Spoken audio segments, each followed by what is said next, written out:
Pernahkah sobat mengisi freon atau refrigeran pada AC di rumah? Iya, iya, iya, iya, iya. Kira-kira berapa bulan sekali harus isi? Dan apakah beda AC beda pula jenis freonnya? Oke, kita akan bahas satu persatu mengenai pertanyaan tersebut ya sob. Yang pertama, kira-kira berapa bulan atau berapa lama kita harus menambah freon pada AC? Sebetulnya itu merupakan pertanyaan yang simpel ya sob. Sombong amat. Namun kita bahas dulu apa itu freon. Freon disebut juga sebagai refrigeran, adalah senyawa kimia yang digunakan sebagai fluida untuk menyerap panas dari udara di suatu ruangan sehingga suhu dalam ruangan tersebut menjadi lebih rendah. Diolah ke dalam bentuk gas, freon pun tidak memiliki warna maupun bau tertentu. Kalian pasti sering menjumpai ketika melakukan servis AC di rumah dengan memanggil teknisi AC. Mereka biasanya membawa tabung berwarna hijau, merah jambu, atau juga biru. Nah itulah yang disebut freon. Pada AC sendiri sebetulnya tidak perlu menambah atau mengisi freon jika AC tersebut normal.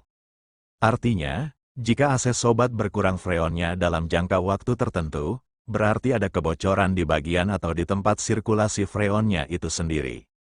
Entah di bagian pipa evaporator, pipa kondensor, atau justru pipa penghubung dari indoor ke outdoornya. Nah, jika sampai berkurang pun sobat tidak harus langsung mengisinya.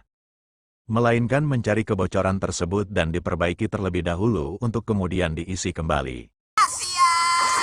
Tanda kebocoran freon biasanya terdapat minyak pada bagian yang bocornya itu sendiri.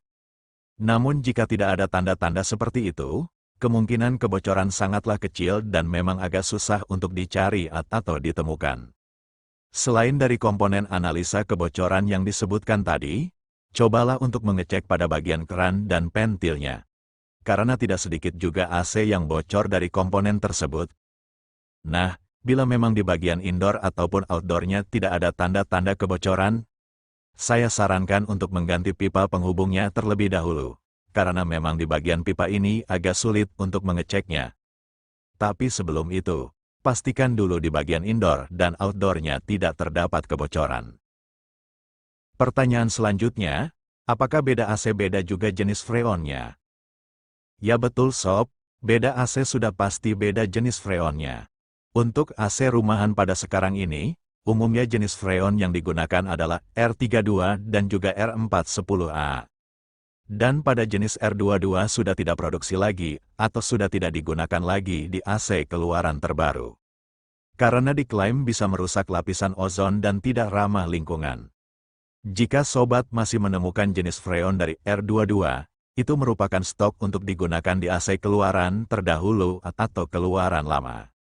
Untuk mengetahui jenis freon mana yang digunakan pada AC sobat, silahkan cek pada cover indoor maupun outdoornya. Biasanya tertera untuk jenis freon yang digunakan pada AC tersebut. Atau sobat bisa lihat tanda ini. Yang berarti AC sobat sudah tidak lagi menggunakan freon R22.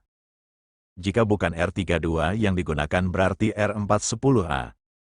Namun lebih pastinya, silahkan lihat di bagian covernya saja, seperti yang sudah saya jelaskan tadi. Oke, mungkin sampai di sini saja video kita kali ini ya sob. Sebenarnya masih banyak yang ingin saya sampaikan, namun saya sedang malas mengedit video. Jadi mungkin kita akan bahas lebih lanjut di video lainnya ya sob. Oke. Terima kasih telah menonton dan semoga bisa membantu. Sampai jumpa lagi di video berikutnya.